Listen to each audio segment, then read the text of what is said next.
Vilnius Airport suffered its 11th shutdown since early October after unidentified objects, likely balloons, entered its airspace on Sunday. Lithuania says it is a target due to its shared border with Belarus and its outspoken stance against Alexander Lukashenko. Officials blame smugglers using weather balloons to ferry contraband cigarettes across the border, a tactic Lithuania describes as a deliberate hybrid attack. After briefly closing its last border crossing in October, Lithuania reopened them last week. Due to the latest disruption, they have returned to the former airspace restrictions. We asked our experts whether stronger sanctions could force Belarus to stop these incursions. We must think like a perpetrator. They have different values and they are not ashamed of protecting their own values. But we still expect to protect ours in our way. So as you said, civilized way by sanctions. But they don't care about our sanctions. They have their own allies, they have their own partners, and they can do just fine.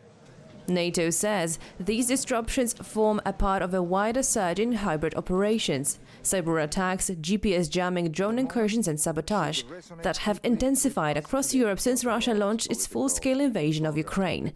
The alliance is now considering a more aggressive stance in response.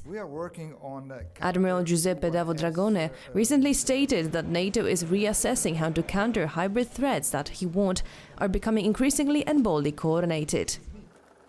Analysts say Moscow uses every non-military instrument available to pressure its neighbors, especially those backing Ukraine. I think the main topic today is so-called hybrid war and the Russian attempts to infiltrate, so to say,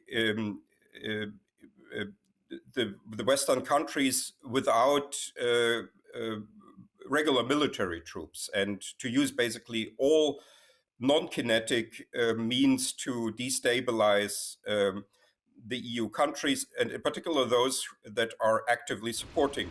Poland has also faced escalating hybrid pressure. A Russian national was detained in Kraków for hacking Polish firms, while 2 acts of sabotage hit the Warsaw-Lublin rail line, one of which involved an explosive device that damaged a track near Mika. Authorities report up to 4,000 daily cyber attacks, many of which are linked to pro-Russian groups. Ahead of Monday's meeting in Brussels, experts said considerations of these threats must dominate the agenda. There was a study that between, I think, a 6-month period, there were like 110 hybrid attacks in Europe, most of them against Poland and France. A reminder that in the Baltics and beyond, hybrid warfare no longer hides in the shadows, but operates out in the open in clear skies.